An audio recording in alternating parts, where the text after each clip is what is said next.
I've spent the last 2+ years reworking my house into a techie's dream home, including custom water-cooled gaming machines for my entire family. But there's a big problem. The beating heart of it all, my server, which handles smart home functions, storage for my private Netflix, and preserving my precious family photos, it isn't a server, it's a servers. Specifically, it's 2 near-decade-old machines that I pilfered from work instead of building something proper. And because they're old, they are woefully inefficient, which means they kick a ton of heat out into this room, and more importantly, they kick out a ton of noise. This is what I'm talking about. That's not nice. 70 decibels is roughly equivalent to a vacuum cleaner or heavy traffic. Not really the best when this is supposed to be my workbench for tinkering. It's gotten so annoying that last week I moved my 3D printer out of that bloody room so I wouldn't have to listen to it. And it's even worse in the summer when it gets swelteringly hot in there. The gaming machines are fine, they're dead quiet, and they dump all of their heat into my backyard swimming pool using this titanium heat exchanger. But I wasn't too keen on water cooling my servers, which ended up being a very good decision given that one of the gaming systems has already sprung a leak. Now, we could rebuild both of them with newer hardware, quieter fans, and power supplies, but the question is, with modern servers being as powerful as they are, do I even need both of these? Like, this 45 drive Storinator XL60 could pretty much fit the entire other server inside it. Yeah, why do you even have to? Well, okay, this one uses mechanical hard drives and Unraid, which I know how to use, but performs like poo-poo. Right. And this one has high-speed NVMe SSDs and uses TrueNAS, which is great for performance and reliability, but requires me to DMU every time it breaks. That checks out. No more! With the help of KIOXIA, who sponsored this video and sent over a few of their CD8 Gen 4 Enterprise NVMe drives, we're gonna consolidate both of these machines, and this is the best part, we're gonna retrofit this old Storinator so that it fits both hard drives and a ton of high-speed NVMe storage, all while hopefully becoming much, much quieter. Should be easy, right? Easy as pie.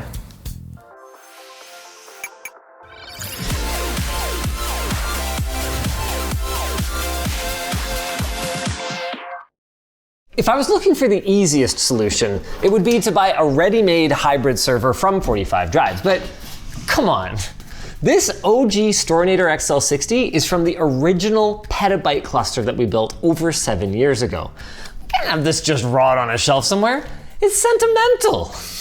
More important than the sentimentality, buying a new server would have been a complete waste of money because the new one is pretty much the same thing with some minor upgrades. And that's not a dig against 45 drives. If anything, it shows how well this design has stood the test of time. In the hybrid chassis design, this back row of hard drive bays is replaced with vertically mounted SSD slots, which is a really space-efficient approach. But we have a slight problem. The backplanes that we have were salvaged from a front-loaded case, specifically the ones that we built the gaming PCs in, and these are horizontal. So as soon as we fill this up with stupid fast KIOXIA CD8 SSDs with their 5th generation 112-layer 3D TLC flash, they would block functionally all of the airflow through the chassis. Fortunately, I don't need anywhere near 60 hard drives at my house. So we can fix this compatibility issue by removing 2 rows of hard drive mounts instead of just the one in the official one. That way we can put our NVMe cages in the front. Wait, what? There's not nearly enough space to put the 2 cages. Oh! Well, not like that, but like down here. No, I get it, like front. Front. I do have a new question. Yeah. Do I need to get the angle grinder? No. Fortunately, 45 drive still makes pretty much the same chassis, so they were able to make us a custom front plate. Oh, it's sick. just over there in your commuter bag. Actually, my commuter bag. I'm actually stoked for this to finally be available. We took all the best features of the LTT backpack and then we stuffed them into a much smaller bag. Like, it still fits a ton of stuff, like your laptop, your tablet, your passport, and the secret RFID blocking pocket, an AirTag in another secret compartment. It even has water bottle / umbrella pockets on both sides of the outsides, and it's cheaper than the OG bag, just $150. Anyway, the front panel. Oh my God, that is so cool. That is so cool! Wait, did you read these? Wait, what is that? Why is that? Did Dbrand even pay for this? Yeah. Oh my God. I emailed last night and I was like, hey, would you like to pay a small amount of money to have your stuff on Linus's NAS forever? And he was like, yes. You know I'm not gonna change this. Yep. I have concerns about airflow. That's good for you. No, really though, where's the airflow coming from? Well, airflow will flow through the drives as well and here. You'll see, we'll get to it. But there's no fans. Yes, I have a solution for that. We're gonna add fans. Oh! Just a little bit behind, right there. This is also 45 drives sent this. This is like the back piece usually. Yeah. And we're just gonna put one behind. Oh, that's brilliant. Yeah. This is gonna be a sick server. Well, assuming everything goes to plan. Yeah, we're gonna be able to put 16 bays in the front. That's It's freaking 20. awesome. It's 2 sets of 10. Oh, it is. Yeah, there's gonna be 2. I told you there's gonna be 2, right? This is sick. Yeah. It's gonna use literally every ounce of PCIe that this motherboard, or the motherboard that we're gonna put in there has. So the one that we're gonna put in there will still use the same CPU, an EPYC 7402P, which is a 24 core, and we'll probably have about 256 gigs of RAM. We'll see what's on there. That's plenty for a couple of VMs and all of my stuff that I got running. But this one has 7 16X Gen 4 lanes. I'm gonna start taking out these guys because we need to get all of this extra cabling out of this case. Just take the power supply out. It's gotta come out anyways, and the back panel has to come off too. To be clear, I liked having a redundant power supply. It means that if one of the modules fails, the computer keeps on working, but it's so loud. This is by far the biggest contributor to the noise of this machine. Hey! Okay, I think that's it. See you later. With the front bays out, that gives me enough access that I can rip out the rest of the wiring. See, the existing power harnesses will not work with our new power supply because it's not a zippy power supply. It's going to be a Seasonic one, which I'll show you in a sec. The last thing. Feels weird that this board isn't badass anymore. Because it was at one point. I mean, I guess that's technology for you, right? Thank you. No problem. Hey, look, I've got something worse for you. 5 of these are NVMe. Did I count that right? 5, yes. Yeah. 5, there we go. And then the other 2 are for your HBAs. Yeah, for hard drives. Yeah. We're finally talking about the power supply. This is the Noctua edition of the Seasonic TX1600, and it is 8 to 10 decibels quieter than the normal TX1600. And it's 80 plus titanium efficiency, of course, just like a usual TX1600. So with the Noctua fan, it barely cracks 20 decibels at 100% load in a 25-degree room. Of course, it's not gonna fit in our original backplate back here, so, dun dun dun dun, 45 drives made a new one. I'm holding it. There you go. There we go. Yeah. Oh, get Wait. No, I'm gonna get it. Oh, you're gonna bend. There. Okay. Oh, what? Did you take the nuts off? Yeah, Oh, do you have them in your hand? yeah, right here. These nuts. Jesus. Check this out. We got custom cable harnesses for the power supply. Who made Be these? gentle. 45 drives. Oh, cool. So what are these? So they have 12 volts? Oh wow, these are EPS. So these are like CPU power connect. Yeah. No, these are, No, they are EPS. but they're not. Look, Oh. they're GPU. These aren't keyed right? Okay, so some of them are kind of a spade shape and some of them are square. But you can just be like, too bad, Sally. Ooh, that's tough. Okay, she's in there. Nice, perfection. All right, test fit. Boom, headshot. Uh-oh. Oh, this one's bent. What? So straighten that out, but I think we need to cut this little tab off. Oh boy. So this should just rest on the little mount we made. Oh, hey, they're magnetic. That's actually really clever. Good job. Okay, there. That's good enough. Yeah. Is that where it's supposed to go? Yeah. Isn't that mint? Okay, Look wow. how mint that is. Look how color matched it all is. But do they actually, oh. We may have a clearance problem, Jake. Okay, we trim the edge of those things. Let me cook. So close. It'll go. I just need the hammer. Wait, what? Is it too tall? How's it too tall? What the heck? Okay, she's in there now. That's perfect. I'm actually kind of loving this now. I'm trying to test the thing, you take the front off. I'm trying to test the other thing that you need for that thing, so you don't have an easy way to screw up from the bottom. Oh, I sure don't. So instead, we're gonna stick little 632 nuts inside of slots that are in there and then screw down. Boom, she's in. She's good, she's ready. Oh, we've been at this all day. And this is basically all we've done. But in fairness to us, it's kind of awesome, actually. This is not bad at all. It's not factory finish, obviously, but it's like pretty darn good. And all the slides should just go in here perfectly. The ones that I'm really concerned about are the ones on the edges. Oh, easy. These are Mini SAS 8i, which is 8 PCIe lanes to dual OcuLink, because that's what these back lanes use. Each of these will power one of our drives, and that means we get 2 drives off of one set of cables. That means there's 10 cables. It should fit, like when I was looking at it, it's just gonna be really, really tight, and it's gonna kind of suck to cable manage. Yeah, no, this is actually gonna be okay. Too bad. I think this is gonna be okay. Oh, we could fit like more in there. If we can hit 5 in there, and we pick one more spot to fit another 5, no, we're golden. We're good, this is no problem. Let's go. All right, we should add the power wires before we continue. 30 hard drives, 20 NVMe drives. Literally all the PCIe. 1 chassis, sick. You know, there is some color matching here. These Noctua Industrial PPC 2000 RPM fans match the power supply. Yeah, it's the one thing that matches. Hey, that's actually like kind of nice. It really is. There's like a really nice amount of space up here just to like get in here and be able to do the cables and kind of coming together. This is like honestly maybe too nice for you. What? Our friend C-Pain is back with this sick PCIe by 16 Gen 4 card. Each of them goes into 2 of our 8-lane slim SAS connectors to power those front SSDs. And what are these right here? It's something to do with signal integrity to ensure that we can cover this long distance. Yeah, so these are redriver cards, which basically take the signal that you have at the motherboard and amplify it so that you can run over a long distance. I mean, we have 1 meter long cables. Fortunately, cables are actually pretty good for PCIe signaling. They don't have too much resistance compared to like a PCB, but you still need more signal than you have at the motherboard, especially when you're using all the slots like this. Somehow, with everything cabled in here, I think this has actually gotten a little bit, dare I say, easier to work on. We've got easy access to the M.2 slots, and that's going to be really important for when we put a GPU in later.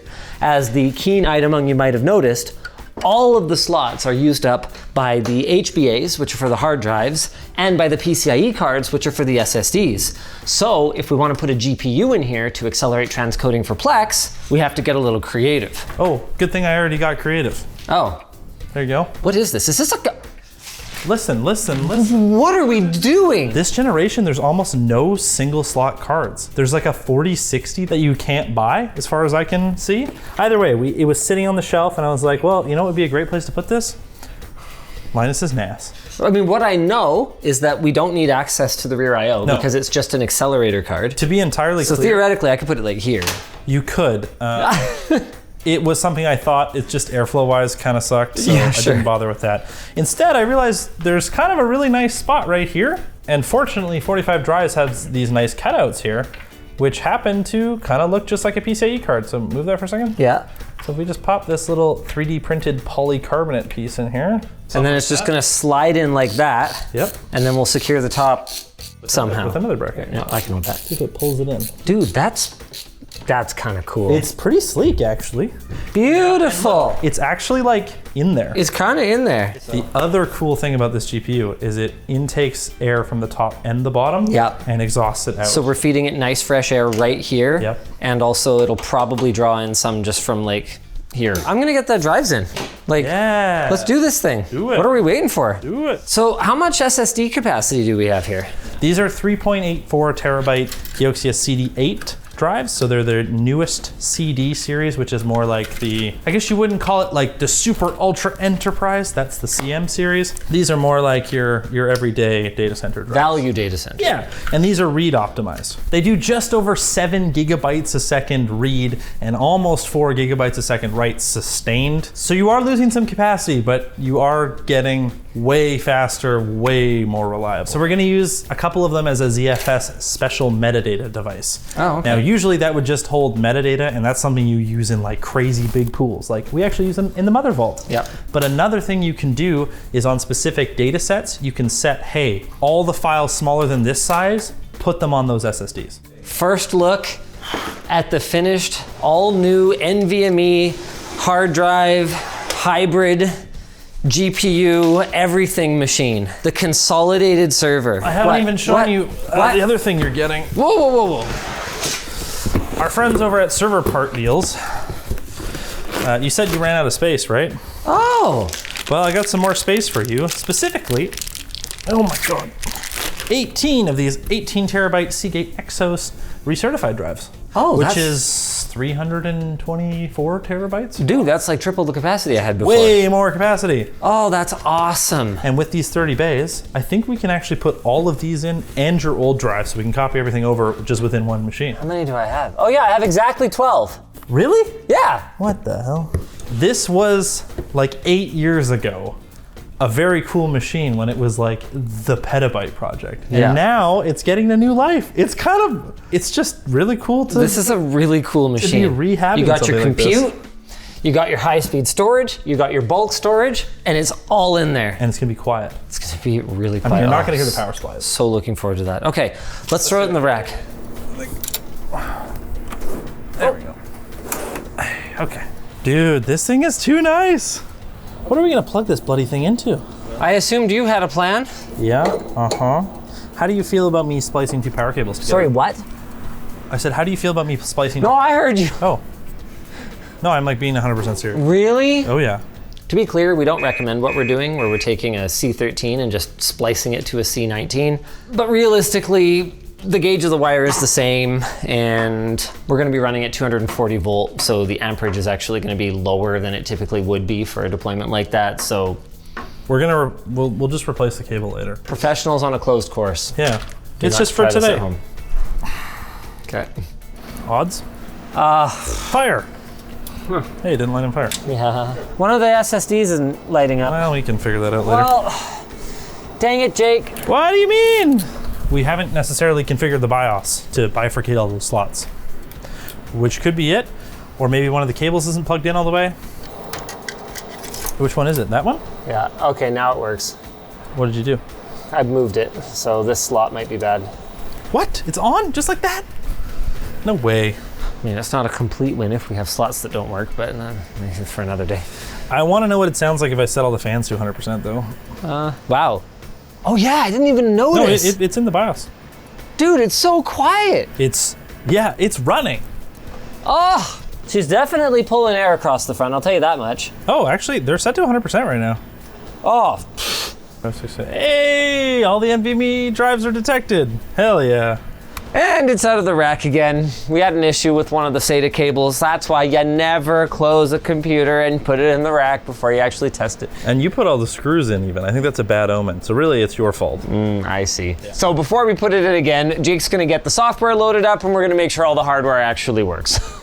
For Linus's new hybrid NAS, we're going to be installing HexOS, a NAS operating system Linus actually invested in. That's based on and built in partnership with the well-respected other NAS OS, TrueNAS. HexOS is designed to make the setup and everyday usage of a NAS like this much, much more user-friendly. However, it's still in early access, so while it does support both SSD and hard drive pools in the setup wizard, I want to do a little bit of a non-standard configuration, and they haven't implemented that yet. Fortunately, since it's built on top of TrueNAS, I can drop into the TrueNAS interface and recreate the pools however I want. Specifically, I grouped the 18 recertified 18 terabyte HexOS drives that Server Part Deals kindly provided into 3 RAID Z1 VDEVs, or groups. That's 6 drives in each.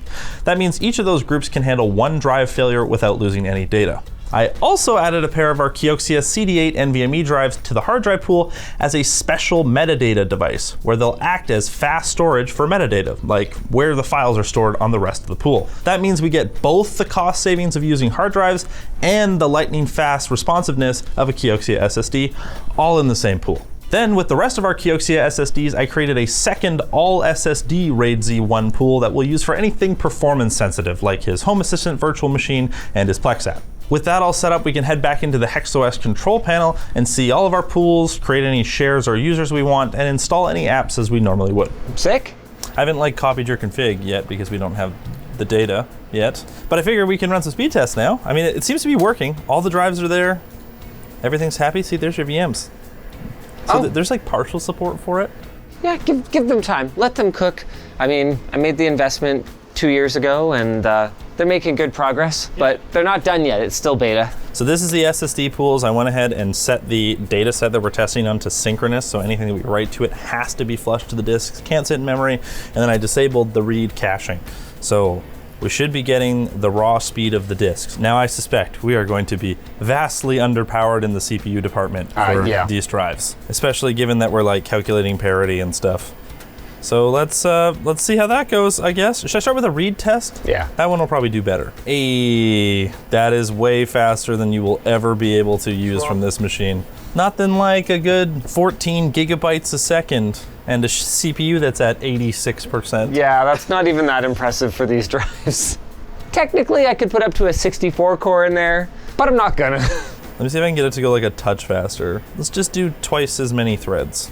16, yeah, 15 and a half gigs a second. Gigabytes. And it cost us another 15% CPU usage. Good job, Jake. Yeah, we went from 86 to 95% CPU. Yeah, okay, 10%. So capping this thing out around 16 gigabytes a second, definitely. Still, I'm on a 10 gig link, so. Yeah, we could bond the two links, but even then you're still 2 gigabytes a second max. And these KIOXIA drives, man, when they list performance specs on there, it's sustained. Like, these drives could do this all day. I mean, this isn't anywhere near what they can do, but they could do it all day. And these are reads, not writes anyway. Yeah. 9 gigabytes a second? For writes? Writes? So wow. probably like more like 10? That's great. Yeah. But how's the mechanical storage? Hey, look at that. Like 2 gigabytes a second. That's not bad. Yeah, they're hard drives. And that is fine. As long as you can cook a gigabyte a second, and to be fair, we don't have any of the SSD or RAM caching enabled. When you're actually using this, well, over SMB, it's synchronous. But when you're reading, you should be able to get many gigabytes a second. I still can't believe server part deals sent over these hard drives. Yeah, they're slow like any hard drive. Yeah. Because they're hard drives. Right. But like, dude, I'm kind of loving these recertified drives. This is now the 3rd project we've used them on. Yeah. They're, I mean, you never know, right? But like, we haven't had any problems with them. Have we had any fail yet? No. I mean, they're from different batches too, so there's kind of a benefit there. Like usually when you have like really bad hard drive failures or like a bunch fail and you lose data, it's because they were all from a bad batch. These are from very different batches, so kind of sick. Bottom line, we took a lemon of an ancient piece of hardware and turned it into absolute lemonade. I freaking love this machine. Massive shout out KIOXIA. Their CD8 SSDs are designed for, well, much less janky implementations with power loss protection, die failure recovery, consistent performance and reliability, even in demanding 24/7 workloads, and you can check them out down below. Of course, there is one question we have not answered yet, Jake. Is it quieter in here? We dropped almost 20 decibels. Like, you can hear it, don't get me wrong. It's not a silent machine. It's so much better in here. Oh, I'm so happy. Happy to throw you to one of our other videos. How about the time that the computer leaked? Oh my gosh. We alluded to that earlier. Oh, so. Yeah.